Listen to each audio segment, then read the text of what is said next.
Baik, masih ada waktu setidaknya 1,5 bulan untuk meningkatkan elektabilitas. Masihkah ada kemungkinan Pilpres 2024 berjalan satu putaran? Jika tidak, apa plus minusnya jika pemilu berlangsung 2 putaran? Kita akan membahasnya lebih dalam bersama peneliti indikator politik Kennedy Muslim dan juga perwakilan ketiga paslon. Ada juru bicara Timnas Amin Bestari Barus, Wakil Komandan Charlie TKN Prabowo Gibran Sagap Surbakti, juru bicara TPN Ganjar Mahfud Yusuf Lakaseng. Assalamualaikum, selamat sore abang-abang semuanya. Waalaikumsalam. Ya, dengan Herjuno di studio, saya mungkin ke indikator politik dulu ya. Bang, ini menarik ya. Mustahil katanya. Satu putaran, boleh kita elaborasi dulu di awal seperti apa ini hasilnya? Ya, kalau kita merujuk pada hasil survei pasca debat Capres dan Cawapres yang kita rilis kemarin ya, Juno. Ya. Itu memang belum ada Capres yang menyentuh angka magic number 50% untuk memastikan Pilpres satu putaran. Tapi memang Pak Prabowo saat ini masih leading di angka 46,7%. Jadi masih ada ruang sekitar 4-5% lagi untuk memastikan Pilpres satu putaran, tapi kita belum sampai di situ. Dan terkait dengan efek debat Capres dan Cawapres sendiri, saya ingin mengutip mungkin Direktur Eksekutif kami, Profesor Burhan, mengatakan efek debat itu secara elektabilitas, kuantitas elektabilitas itu tidak signifikan, tetapi secara elektoral itu konsekuensial gitu. Kenapa seperti tersebut? Karena persaingan di posisi untuk masuk ke putaran kedua antara paslon nomor 1 dan nomor 3 ini selisihnya saat ini sangat tipis gitu loh, tidak signifikan gitu.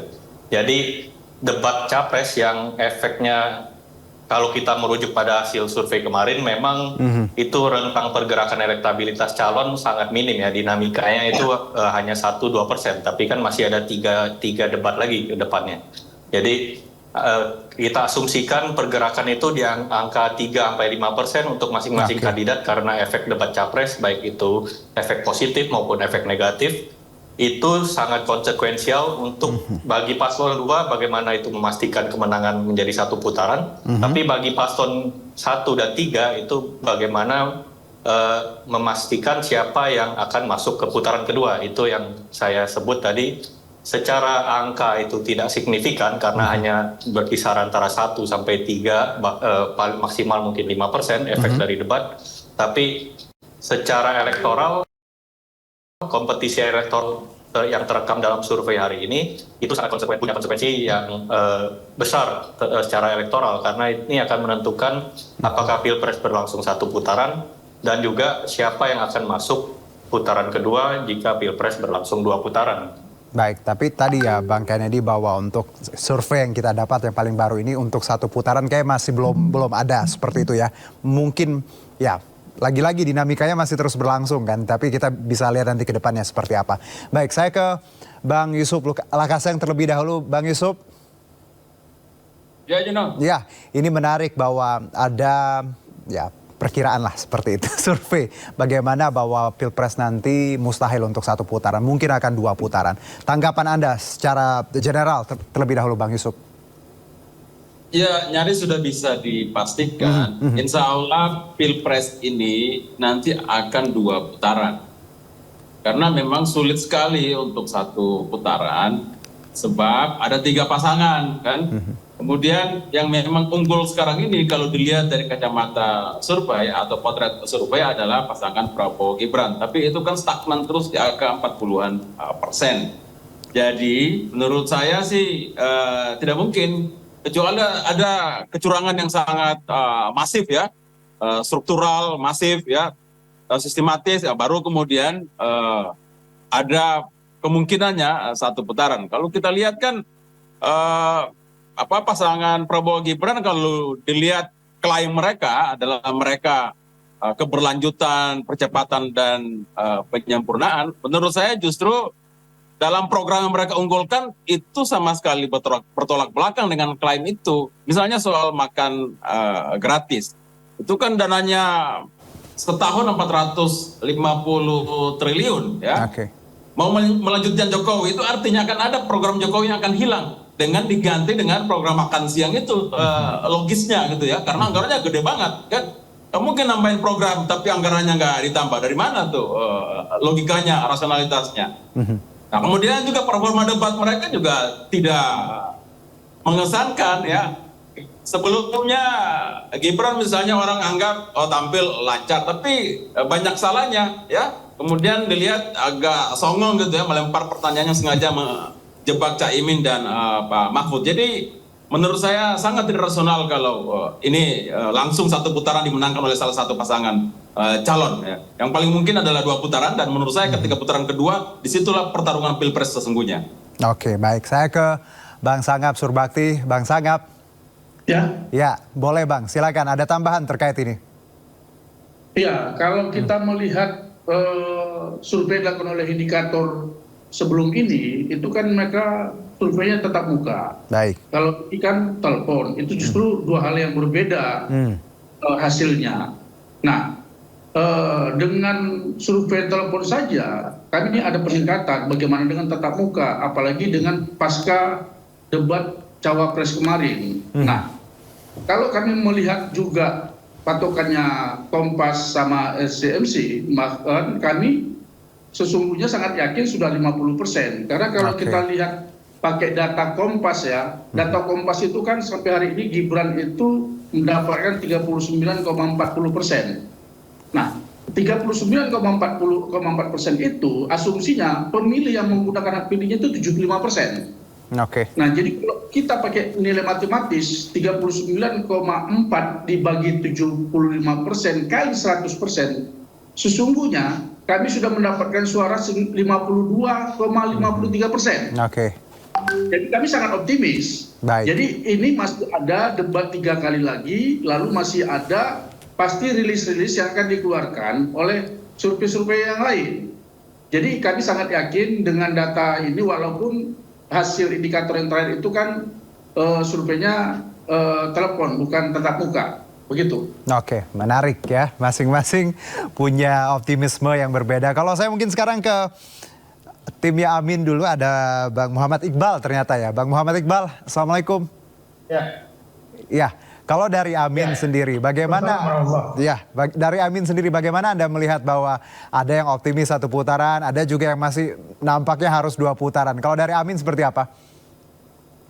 Ya nggak ada lah, Pak Prabowo itu kan dari dulu kayak gitu. Dia 40% maksimal itu, nanti lama-lama dia turun.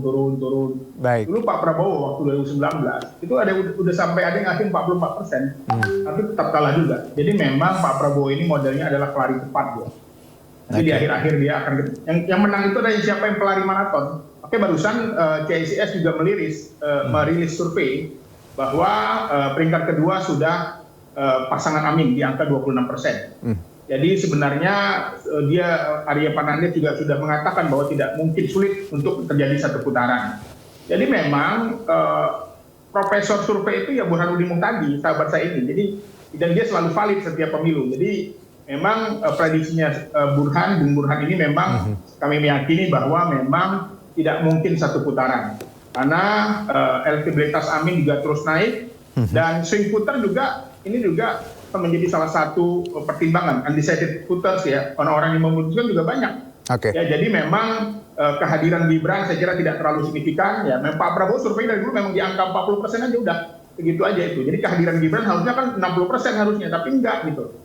Tambah lagi debat yang juga memang walaupun tadi tidak signifikan tetapi berkorelasi di angka 5%. Jadi yang harus kita lihat juga adalah tingkat undecided voters itu juga tinggi, termasuk swing voters. Ya, jadi memang blunder-blunder yang terjadi itu juga mempengaruhi. Jadi kami meyakini bahwa tidak mungkin 1 putaran. Oke, menarik. Nah, saya kembali ke indikator politik. Bang Kennedy, bahwa ada argumen masing-masing bahwa terkait bagaimana 1 atau 2 putaran. Tapi di satu sisi kita juga, let's say kita misalnya patokannya adalah indikator politik tidak satu putaran seperti itu, seperti hasil yang kita dapati baru-baru ini. Lalu apa yang harus dilakukan masing-masing paslon ya agar tadi memang mereka bisa maksimal, dan kita tahu ada undecided voters, swing voters, dan banyak lagi pemilih pemula yang masih sangat gray area, masih sangat bimbang. Seperti apa yang harus dilakukan ketiga paslon ini agar mereka bisa meraih suara paling tidak lolos ke putaran selanjutnya, Bang Kennedy?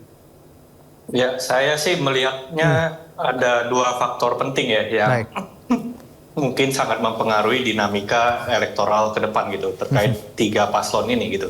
Satu terkait dengan approval Jokowi gitu. Approval Presiden Jokowi ini kan kalau kita lihat ini punya implikasi terhadap migrasi perpindahan suara pendukung Presiden Jokowi, terutama yang non PDIP ya. Dan ini kita lihat migrasi ini udah berlangsung selama hampir 2 bulan terakhir gitu loh. Ketika Gibran, terutama setelah Gibran dijadikan cawapres dari Pak Prabowo gitu. Itu kita lihat secara jelas migrasi pendukung dan juga pemilih Jokowi Maruf Amin di 2019 pelan-pelan mulai cross gitu dengan Ganjar gitu. Dan itu salah satu yang hal penjelas mengapa momentum Pak Prabowo sekarang bisa leading gitu di survei ya. Dan itu satu gitu, approval Jokowi, dan juga tentu saja approval Jokowi ini sangat terkait erat dengan evaluasi persepsi warga terhadap kondisi ekonomi. Jadi dalam 1,5 bulan ke depan, ketika kalau tidak ada goncangan ekonomi yang signifikan, sehingga approval Jokowi tetap tinggi, di angka survei kami yang kami rilis kemarin masih di angka 74%, itu tentu menguntungkan buat Pak Prabowo gitu. Tapi kalau misalnya approval Jokowi tiba-tiba ada kejadian yang mempengaruhi kondisi evaluasi ekonomi warga, itu yang akan membuat approval Jokowi turun sehingga berdampak terhadap elektabilitas paslon nomor 2. Dan Kennedy, ini juga yang menjadi selain itu faktor kedua yaitu turnout rate gitu. Tadi sudah disinggung sedikit oleh Dr. Iqbal. Memang survei kita akuin punya keterbatasan dalam memprediksi turnout rate gitu dari masing-masing kandidat gitu. Jadi dua hal itu yang akan menjadi penentu nanti di hari pencoblosan gitu. Dua hal tadi, dan kalau tadi Anda menyebutkan di awal ya bahwa kita lihat bagaimana debat ya menjadi banyak sekali perbincangan di ranah publik. Ini justru tidak signifikan tapi ada pengaruh lumayan seperti ya Bang Kennedy ya.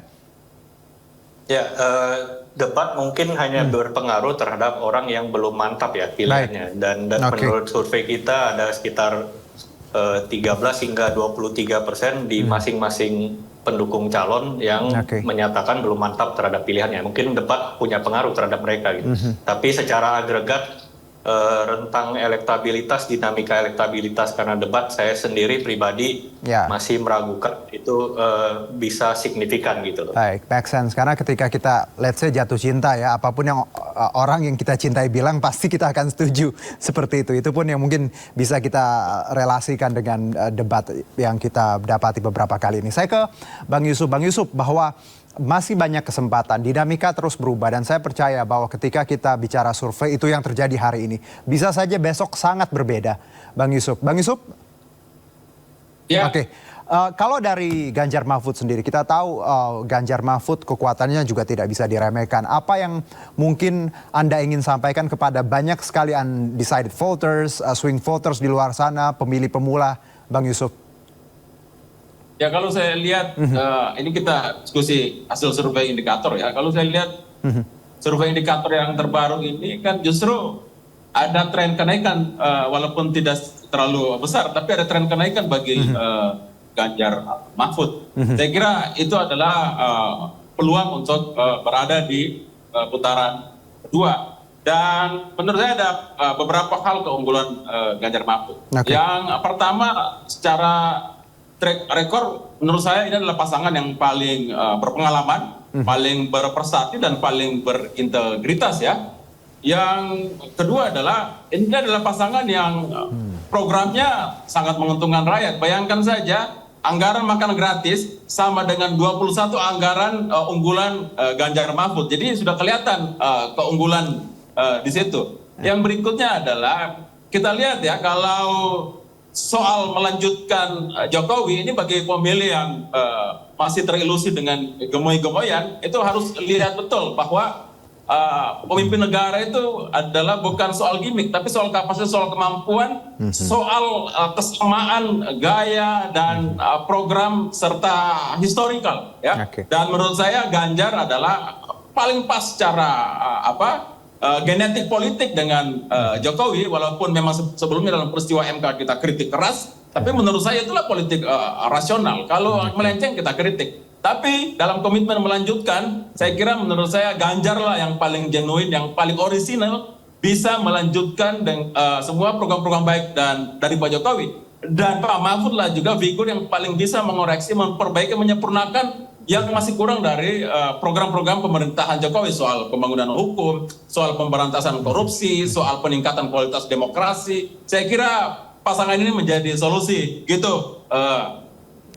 Oke, baik Bang Yusuf. Saya kembali ke Bang Sangap. Bang Sangap, bahwa kita percaya dinamika terus terjadi ya Bang Sangap ya, baik itu untuk masing-masing tim, dan saat ini mungkin Prabowo Gibran seperti itu yang disebutkan tadi, walaupun tinggi tapi belum tentu kita bisa satu putaran. Lalu apa yang menurut Anda harus dilakukan tim saat ini agar tadi bisa memaksimalkan suara, memaksimalkan semua kekuatan jelang nanti putaran pertama misalnya? Oke, sederhana, konsisten aja. Jadi begini, kami ini petarung. Petarung itu tidak akan mundur dari komitmennya. Kalau 1 sama 3, kemarin mengatakan 1 putaran, lalu sekarang mereka berhaluan mengatakan 2 putaran, jelas di situ mereka tidak konsisten untuk bisa dipercaya sebagai pejuang. Kami dari awal sepakat bahwa kami mampu bertarung 1 putaran. Dan ini bukan sekali 2 kali kami lakukan. Artinya, rakyat akan memilih pemimpin yang konsisten terhadap kata-katanya. Sementara pihak 1 dan 3 saat ini saja mereka sudah down, sudah melihat begitu jauh jarak dengan kami. Survei indikator ini memang juga menaikkan persentase kami. Tetapi sekali lagi survei indikator yang belakangan ini itu adalah via telepon, bukan tatap muka. Jadi kami sangat yakin dengan konsistensi kami dengan melanjutkan program Pak Jokowi, dengan program Nawacita dan segala macam, kami akan bisa mendapatkan raihan suara 1 putaran. Jadi poinnya buat kami adalah konsisten dalam perjuangan seperti apa yang disebutkan dalam visi misi Pak Prabowo dan Wapresnya, Cawapresnya Mas Gibran.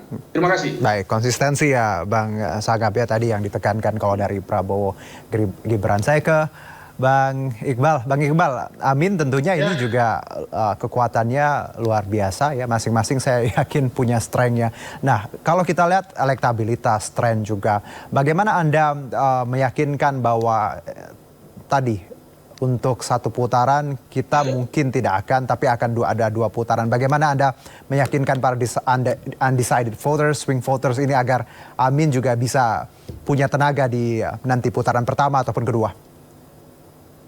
Ya memang Pak Anies ini kan sudah pernah menang. Ini kita harus pahami nih, sudah pernah menang dengan metode 2 putaran. Jadi kami tidak muluk-muluk di angka 32-35% di putaran pertama.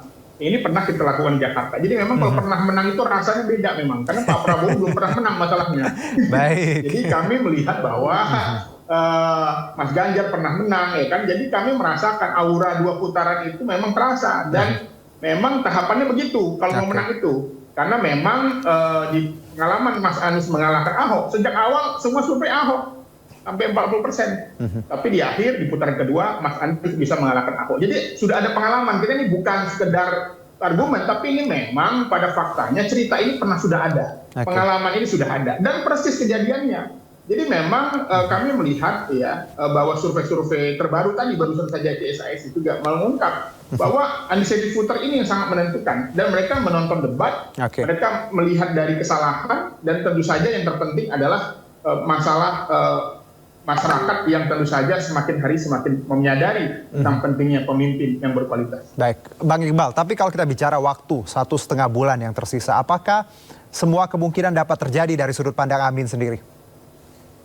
Ya sangat mungkin, karena bagi kami target di awal tidak muluk-muluk di angka 32-35%, dan itu sangat rasional. Ya, karena memang pemilih ini tentu saja dia melihat, karena ibarat lari olahraga. Pemilu ini ibarat pelari maraton. Yang namanya pelari maraton itu siapa yang paling kuat bertahan, bukan siapa yang paling cepat. Ya, ini kita lihat bahwa Anies dulu dari awal nggak diprediksi 16%, 10%, ya kan? Begitu masuk Caimin, sekarang sudah di angka 26% di CSA terbaru. Jadi ini tentu saja buah hasil kerja, buah dari usaha para relawan, para kader partai dan dua pendukung. Baik, jadi kita bicara maraton tadi, endurance di sini ya Bang Iqbal ya yang harus ditekankan ya. Baik, saya kembali ke Bang Kennedy bahwa menarik ada waktu ya kalau saya baca 1,5 bulan. Ini dibilang singkat, ya memang singkat, dibilang lama juga punya waktu tadi 1,5 bulan. Anda melihat apa yang bisa terjadi? Apakah 1,5 bulan ini bisa merubah banyak hal menurut Anda, kalaupun sekarang misalnya masing-masing tim berbenah, kita tidak bicara 1, 2, 3, tapi semua tim misalnya berbenah dalam 1,5 bulan ini, apakah bisa mencapai suara yang lebih baik dari survei sekarang? Bang Kennedy. Boleh di-unmute dulu Bang, nampaknya masih di-mute. Iya. Silakan Bang. Ya, lagi-lagi yang saya akan perhatikan itu dalam 1,5 bulan ke depan itu sampai kapan migrasi suara pemilih Jokowi non PDIP itu akan selesai ya masuk ke paslon nomor 2 gitu loh. Karena kita lihat kan sempat pendukung Mas Ganjar terutama dari kader PDIP itu dengan sangat keras menyerang Pak Jokowi dari sisi demokrasi, MK itu counterproductive gitu terhadap suara Pak Ganjar sendiri gitu loh. Tapi kita lihat belakangan mereka sudah mulai balik arah gitu. Dan ini kita lihat apakah bisa menahan turunnya elektabilitas paslon nomor 3 gitu loh. Dan bisa rebound gitu ke depannya. Tapi saya tetap melihat rumus kalau feeling saya pribadi sendiri mungkin migrasi pendukung Jokowi itu akan selesai di pertengahan bulan Januari ya. Sampai situ sudah stabil gitu. Dan itu sudah setelah itu tentu dipengaruhi oleh pergerakan mesin partai di bawah. Siapa yang paling bisa memobilisasi pendukung-pendukung masing-masing calon. Jadi migrasinya Januari ya. Menarik ini. Oke, saya mungkin satu singkat saja ke Bang Yusuf, Bang Sagap, juga Bang Iqbal ya. Masing-masing punya kesempatan yang sama, singkat, namun waktu kita terbatas. Saya ke Bang Yusuf dulu. Bang Yusuf, ini kalau kita bicara masih antara 1-2 putaran ya Bang. Kalau misalnya 1 dan 2 putaran, plus minusnya apa tanggapan Anda Bang Yusuf? Singkat saja Bang Yusuf. Ya, maaf saya kurang dengar tadi. Bang Yusuf, kalau kita bicara 1 atau 2 putaran, apa plus minusnya dari tim Ganjar Mahfud? Singkat saja Bang. Aduh maaf saya bentar. Baik, Tolong. saya ke Bang Sangap dulu ya, nanti ke Bang Yusuf ya. Ya. Oke, Bang Sangap. Ya, suara saya jelas. Tadi pertanyaannya sama Bang, kalau 1 atau 2 putaran, apa plus minusnya dari tim Prabowo Gibran? Silakan, singkat saja. Ya, plusnya pertama ada anggaran yang tidak terpakai sekian puluh triliun ya. Baik. Yang kedua, ada kepastian buat para pemodal pebisnis untuk setelah 14 Februari mereka mau melakukan apa terhadap uangnya, terhadap kapitalnya. Baik. Jadi tidak perlu lagi menunggu. Baik, Bang Sagap. Juga soal hukum. Nah, saya cuma mau katakan bahwa buat pendukung Pak Prabowo dan Gibran, kita itu tinggal mendapatkan 3% sekian lagi, sudah 1 putaran. Ayo kita all out, mendapatkan 3% sekian, 1 putaran, kita pemenang.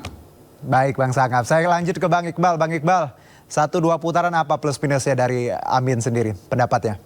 Ya saya kira kita melihat bahwa 2 putaran itu justru akan menunjukkan kualitas kepemimpinan. Ujiannya semakin berat, maka kualitasnya semakin baik. Seperti yang terlihat di DKI Jakarta. Menangannya diraih dengan 2 putaran, dan akhirnya juga kualitasnya juga lebih baik. Baik, menarik. Dan selanjutnya Bang Yusuf. Silakan Bang Yusuf, 1 atau 2 putaran apa tanggapannya?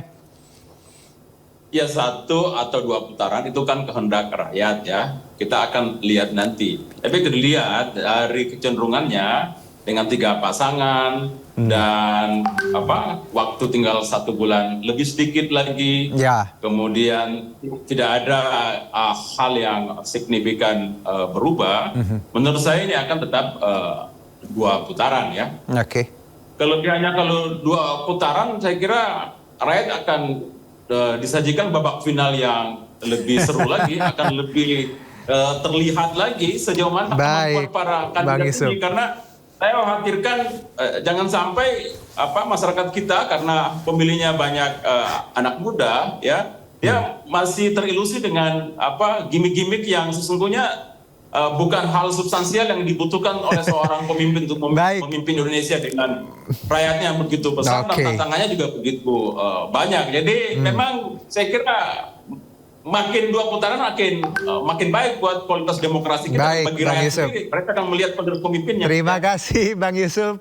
Sayang sekali saya masih punya beberapa pertanyaan kalau 2 putaran migrasinya seperti apa, tapi sayang sekali waktunya terbatas. Terima kasih sekali lagi untuk Bang Kennedy, Bang Iqbal, Bang Sanga, Bang Yusuf ya. Kita jaga pemilu yang damai, adil, saling menghormati. Semangatnya masing-masing luar biasa. Jempol untuk 1, 2, 3. Terima kasih semuanya. Salam sehat untuk kita semua.